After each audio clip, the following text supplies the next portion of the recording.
At the start of the season, who would have thought that Nottingham Forest versus Manchester City would be a huge game in the race for Champions League football for both clubs? Not me, that's for sure, but that's exactly what we've got this weekend. Welcome to my Premier League preview and prediction show. Got 10 fixtures to get through over the next 10 minutes-ish. I like to talk. 7 games I'll be consuming, and all kicks off at the City ground as it's Nottingham Forest against Manchester City. If Nottingham Forest were to miss out on Champions League football, and let me say that again, if Nottingham Forest were to miss out on Champions League football, I think it would be viewed as a disappointment by some people, and I include myself in that, because that's the standard they've set. They've been fantastic this season. 3rd place versus 4th place this weekend. And Forest are there because they deserve it. They're there on merit. And if they can get something from this game, there'll be 1 game closer. There's 11 games to go. There'll be 1 game closer to Champions League football next season. And I hope they do it. But can they do it? They've gone 3 league games now without a win, although I don't think that paints the complete picture. In the middle of that was 11 minutes of just chaos against Newcastle, conceding 4 goals. They made a game of it in the second half, and it finished 4-3. From the outsider looking in, looks like a fantastic game of football. Sometimes it's a game of 2 halves. It wasn't really. It was 70 minutes and 20 minutes of 2 different parts of football there. They need to get back, not necessarily to winning ways, Nottingham Forest, but you can't drop points. They're being chased by quite a few teams at the minute. And like I said, I think they've raised expectations for themselves. But if they can get something from this game, that'll go a long way. And I think they might. Manchester City, on the other hand, out the Champions League, scraped through against Spurs last week, scraped through in the FA Cup against Plymouth. And I think a lot of us this season were just waiting for Man City to turn up at some point. I'm not sure they will. They may go on and lift the FA Cup, but it would still be deemed a poor season by the standards that Pep and Manchester City have set over recent seasons. Going into this one, now they won the reverse fixture at the Etihad 3-0, but Bernardo Silva scored after 8 minutes, De Bruyne after 20 odd minutes. The game was over by 20 minutes. But since then, Nottingham Forest have done a lot. They've stayed at the top of the table. They've been keeping clean sheets. They've got one of the best defences in the league.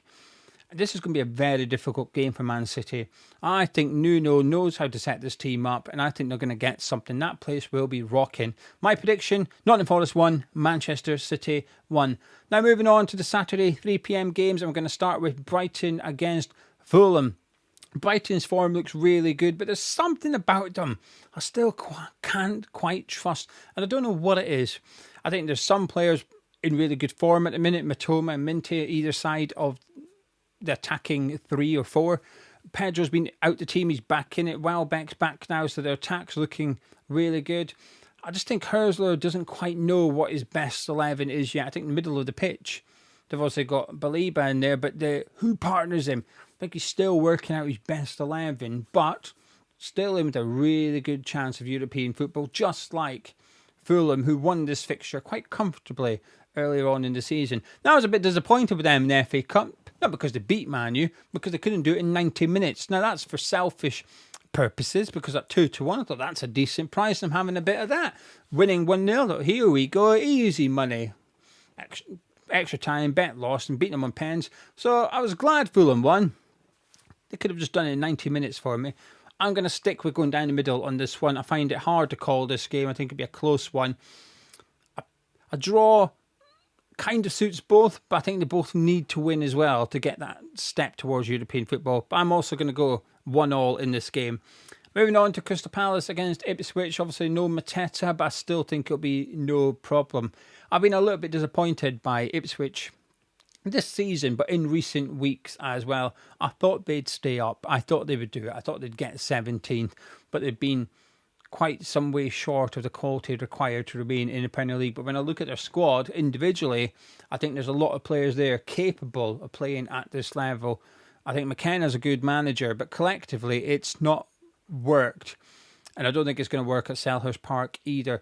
Palace are in fantastic form at the minute. A lot of players individually in great form. Wharton back from injury. Eze has been handled carefully by Glasner. He's back. Sars in good nick again. I assume Nketiah will start. Got his goal against Millwall. Got his goal last week as well in the league. A good time for Nketiah to come into the team probably. So I'm going to say Crystal Palace win this one 2-0. I'm going to go one further. I'm going to say Nketiah grabs another goal.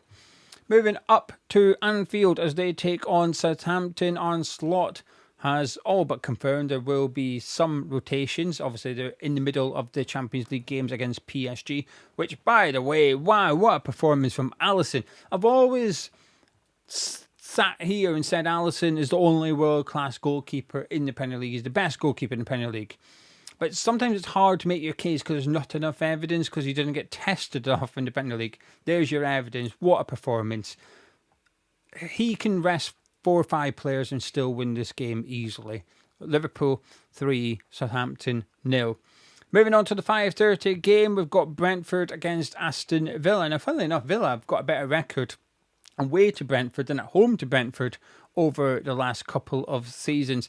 Asensio looks like some player for them. Rashford looks like he's enjoying football again. Ollie Watkins is, well, he's a bit hit and miss really, isn't he? Morgan Rogers is there, but he's had a good season, but I think he needs a rest. I think he's getting to the point where he's had a lot of game time and they've not been able to rest him until now. Now you can have Rashford, Asensio, Bailey if they want to, with Ramsey and Rodgers on the bench. Villa have a lot of attacking options, something they've needed. They've got it now. Going to Brentford, a team also in good form at the moment, but I actually think Villa, I think they might just get this. They've been quite poor this season. They're sitting 10th in the league. They have, by their standards, it's been a poor season, but an important win in the Champions League. You can't use the phrase kickstart their season, but I think it might get them up and running for this final stretch because they need European football next season. They need European football. And I'm not sure the Conference League's adequate enough for Aston Villa. I think it's a good competition for a lot of clubs. And I think Fulham and Brighton and Bournemouth, at the start of the season, Nottingham Forest, but I think Villa, Europa League should be the minimum for them. They need to get 3 points. I think they will. I'll say 2-1 Villa. Then we've got Wolves against Everton. No Cunha. Now, Everton look great under David Moyes. Very organised, very hard-working, very hard to break down and clinical on the attack. Wolves, they've had a little bit of something. They've done enough to pull themselves away from that bottom 3. Cunha got sent off for assaulting Kirkez. A mini slap in a small headbutt, I guess. But it's a second red card. It's not a great look for him. And I think as a result, they'll struggle on Saturday evening. It's an 8 p.m. kickoff. We're being spoilt. But I'm going to say Wolves 0, Everton 1. Now moving through to the Sunday football, we start with Chelsea-Leicester. Maresca up against his old side. Cole Palmer really struggling for form. Watched them against Southampton. My word, he could have had 2 or 3. And yes, I captained him on Fantasy League. And yes, I was nervous watching Salah. Fortunately, all he got was an assist, so it could have been a lot worse. But Cole Palmer, man, come on. Anyway, it should be an easy win. Leicester are crap. Chelsea, they look a bit flaky at the minute, don't they? But you don't need to be good to beat Leicester City. 2-0 Chelsea. Spurs against Bournemouth away win. I'm a big fan of Bournemouth, big fan of the manager, their players. Evan Nielsen's back, got his goal in the FA Cup as well. They were managing fine without him. They were still scoring goals without him. But I do think they're better with him, and I think we're going to see that on Sunday. Spurs looked flat, looked empty, devoid of ideas, enthusiasm, energy against AZ Alkmaar. They just looked... That was one of the... I didn't watch it. I watched the highlights and I've read and heard a lot from Spurs fans about it. By the sounds of it, one of the worst performances under Postecoglou, and I think it's tipped a lot of people. I think a lot of people who were still maybe on the side of Postecoglou maybe tipped him over the edge and said, this guy ain't the one for us, actually. He needs to go. And I don't think Sunday's going to get any better for Tottenham fans. I am going to say Spurs 1, Bournemouth 3. Moving up to Old Trafford, it's Man United against Arsenal. This fixture years ago would have been mouth-watering. Not so much anymore, is it? A poor Man U side who did well against Spain, against Real Sociedad, but still just not just looked average at best, don't they? They're not a good Premier League side anymore. Arsenal are, but they're not a title challenging side at the moment. 7 goals in midweek, though. That's not going to do themselves any harm in terms of confidence going into this one. I think they'll still have no striker, and I don't think you're going to need one to beat Man U. I'm going to say Man United 0, Arsenal 2. And we finish up at the London Stadium on Monday night as it's my team West Ham against Newcastle United. It's the best time to play Newcastle with the Carabao Cup coming up. Obviously, Liverpool play Saturday, Newcastle play Monday, so they're at a disadvantage there. Hall's out for the season. Botman's out for a few weeks. Anthony Gordon suspended. It's bad news, team news for Newcastle. Isak's fit, but I've seen the photos of him in training with ice pack strapped to his leg, so he's being carefully managed. I can't risk any more injuries on Monday night, so I think you might see Newcastle with the tempo turned down a little bit. I think that'll suit West Ham. Saying that, while West Ham have looked organised under Graham Potter, we haven't been purring. So I'm going to go West Ham United 1, Newcastle United 1. I'll be okay with that result. Anyway, there you go. There's my Premier League preview and predictions.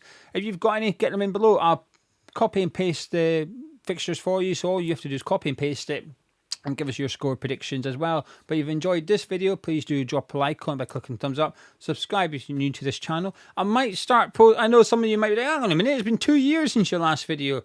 I had a little bit of time today and I've been debating it for a little while.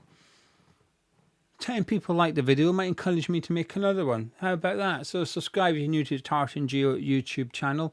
I'll catch you in a bit.